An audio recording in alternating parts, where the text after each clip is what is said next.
Eu me lembro de a primeira experiência que eu acompanhei uma conversão de alguém que estava na paróquia desde sempre, mas era maçom. Foi numa diocese em Rondônia, nem vou mencionar a diocese, até porque é uma diocese que eu já sou proibido de entrar pelo bispo, porque ele não gosta dos meus conteúdos, né? Mas dependendo de quem persegue, chega a ser uma honra. E ali naquela diocese é muito forte a maçonaria. E os membros da maçonaria dentro da igreja. E eu me lembro que eu conversei com aquele irmão e disse, olha, meu irmão, quando a gente aceita Jesus como Senhor, significa o seguinte, que eu quero o que Ele dá. E se Ele não der, eu não quero. É simples assim. Isso é ter Jesus como Senhor. Se Ele é o teu Senhor, vai funcionar dessa forma. Então, eu quero ter irmãos, mas eu quero ter irmãos se Jesus me der. Na igreja dele, que ele deixou. Eu só quero a igreja que ele deixou. Eu só quero o evangelho que ele pregou. E eu só quero os irmãos que ele me der. Se ele não me desse ninguém, eu entenderia que ele quer que eu fique só. E eu ficaria.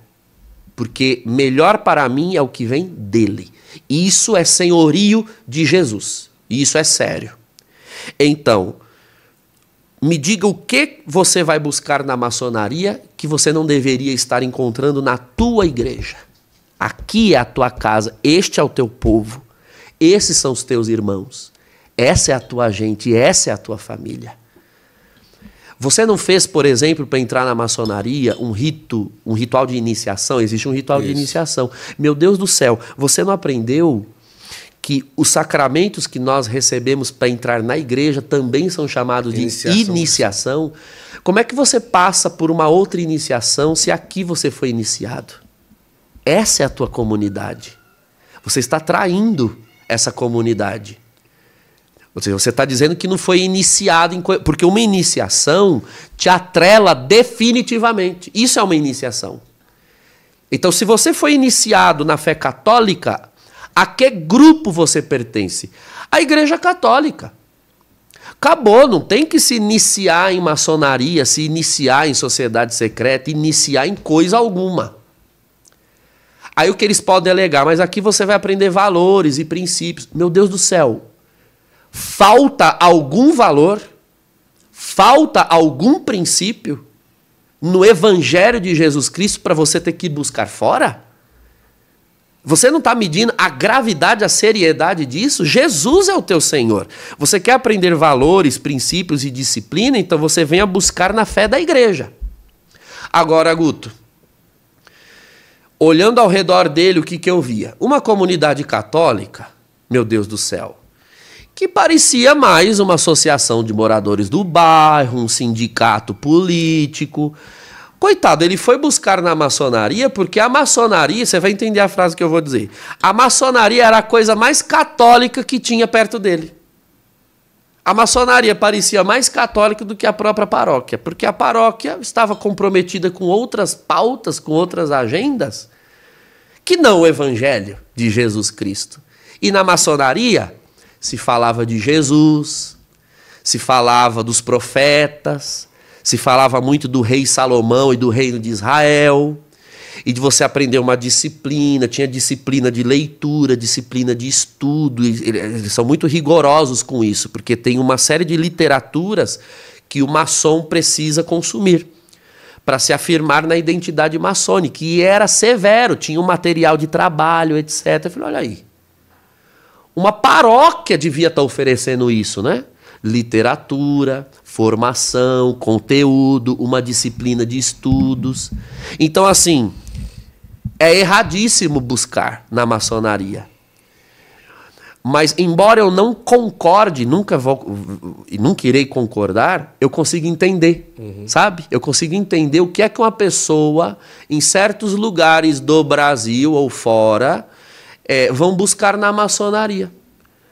A comunidade católica local faça um exame de consciência e veja o que é que ela está oferecendo para que os seus membros precisem continuar indo buscar em maçonaria vínculos de pertença, fraternidade, aprender valores e princípios. Olha, eu sei de lugares, Guto, não é o caso dessa diocese em Rondônia, Mas em outros lugares, interior do Brasil, onde tem grande concentração de maçons dentro da igreja, tudo naquela paróquia gira em torno de devoções.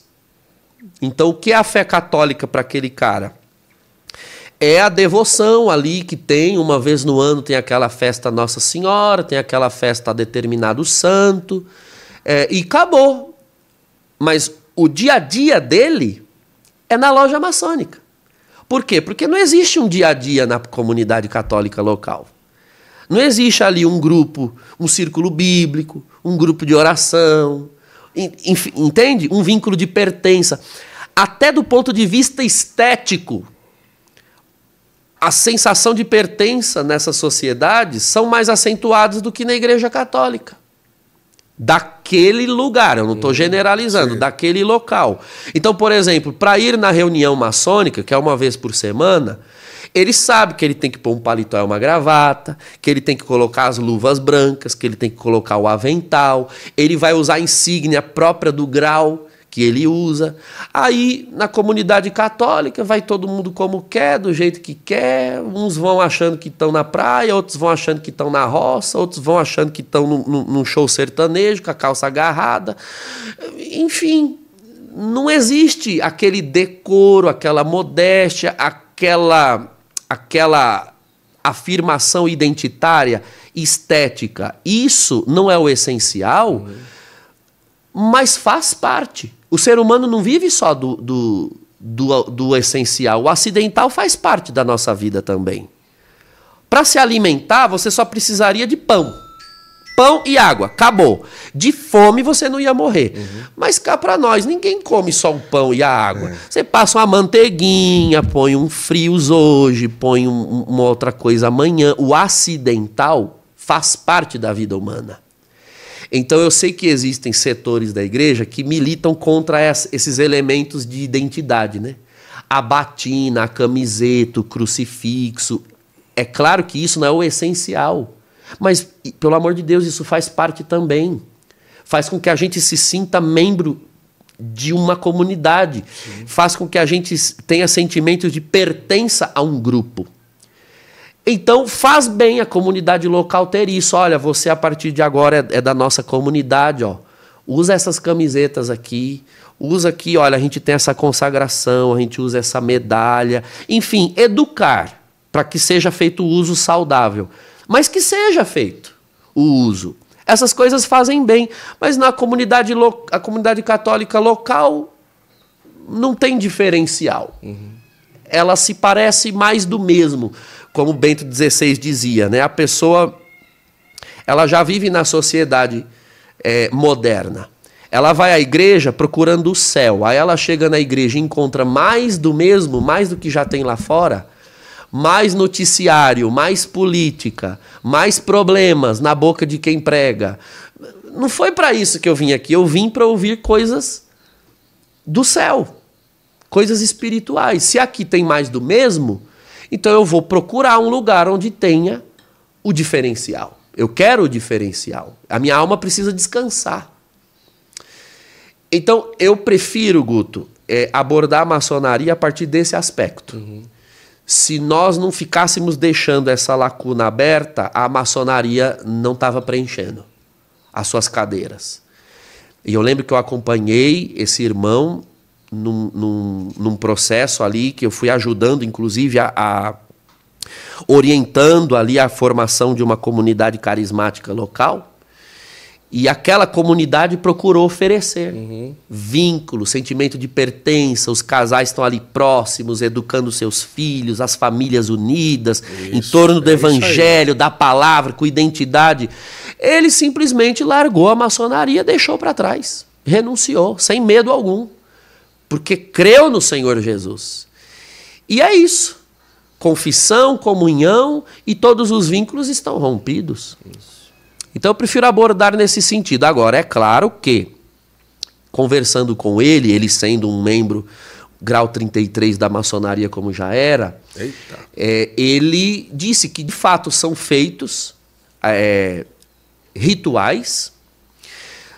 A princípio, qual é o objetivo dos ritos dentro da maçonaria? Incutir um ensino. Então, são ritos que têm uma pretensão psicológica. Não é? O ser humano, ele é movido por ritos, de certa forma. Olha, por exemplo, num aniversário, todos nós seguimos um rito, né? Um bolo, uma vela, apaga a luz, tem um hino certo que canta, que é com a letra certa que canta, os gestos que faz, sopra a vela, acende a luz, primeiro pedaço. Isso é rito. Só que não é um rito religioso. É um rito social, vamos assim dizer. A maçonaria, ela tem uma série de ritos com o mesmo intuito. Então, por exemplo, eles querem ensinar que o cara tem que andar na retidão. Então tem um rito lá, dele tem que ter um chão quadriculado, ele tem que andar. E aí o grão-mestre vai emitindo comandos, ele anda, quando emite o comando ele muda de direção, mas sempre andando nos mesmos quadrados, com o pé do mesmo jeito. É um rito para incutir um princípio, certo? Existem lojas que sim fazem ritos de invocação a divindades locais. Eles querem ensinar o princípio do respeito às diferenças. Então, por exemplo, você é de uma loja maçônica do Brasil. No Brasil existem vários credos. Então você precisa aprender o respeito a todos os credos. Então vão lá, eu estou inventando aqui, tá, especificamente. Então vamos criar um rito para ensinar o respeito aos credos. Então você põe ali uma Bíblia, uma Torá, um Alcorão, sim, pega, sei lá, uma imagem de entidades de Umbanda, outra de Candomblé, etc. E aí vai ser feito uma espécie de rito de veneração àquilo ali. Meio que equiparando a todos, você da maçonaria, olhando de cima, não é? E você olha de cima a Bíblia, o Alcorão, o Candomblé. Olha só, até a fé cristã é relegada a um nível inferior. Sim. Porque o que importa é você ser um cidadão que respeita a todos, etc. Então, isso não só esvazia o cristianismo para aquele membro, como superestima os outros credos. E faz, inclusive, com que essa pessoa fique aberta a outras práticas religiosas. Não é raro uma pessoa ingressar na maçonaria e começar um processo de trânsito religioso muito grande. Então ele vai no espiritismo, ele vai na Umbanda, ele vai no Candomblé, porque na realidade ele é maçom. Então ele transita, ele usufrui daquilo que de bom existe em todos, porque quem de fato forma o seu caráter, a sua alma, é a maçonaria. Bom, já é um golpe idolátrico muito grande dentro da pessoa. E isso sim, eu creio piamente, como eu disse há pouco, o demônio não tem credos ou filosofias de estimação, ele usa do que estiver ao alcance para ludibriar e levar uma alma à perdição. A maçonaria é sim uma grande brecha para a ação do demônio, nesse sentido. Não é raro que quem deixa a maçonaria também sofra o mesmo tipo de perseguições e ataques demoníacos, justamente porque fechou não só uma brecha, fechou uma porta imensa que estava aberta para a ignorância, né?